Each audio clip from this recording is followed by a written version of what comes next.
1858 साली कोकणात जन्मलेल्या एका साध्या मुलाने पूर्ण समाजाच्या विचारसरणीला हादरा दिला. महर्षी धोंडो केशव कर्वे.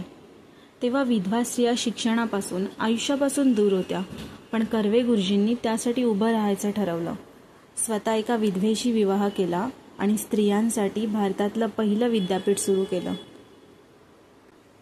1916 मध्ये त्याच स्वप्नातून जन्मलं SNDT वुमेन्स युनिव्हर्सिटी.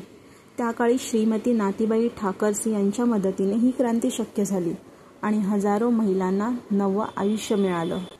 त्यांना विरोध झाला, टीका झाली, पण ते थांबले नाहीत, कारण त्यांचा विश्वास होता शिक्षण हे स्त्रीचंही अधिकार आहे. आजही त्यांचं काम एक प्रेरणा आहे, ज्यांनी बदल मागितला नाही, बदल घडवून आणला. आणि मला खूप अभिमान वाटतो की मी सुद्धा त्यांच्याच SNDT मध्ये शिकले आहे. It's more than a degree, it's a legacy. आणि आज जेव्हा मी मागे वळून पाहते तेव्हा मला फक्त एक गोष्ट गर्वाने म्हणावीशी वाटते. मी त्या विद्यापीठात शिकले जे एका माणसाच्या स्वप्नातून उभं राहिलं. त्या माणसाचं नाव होतं महर्षी कर्वे.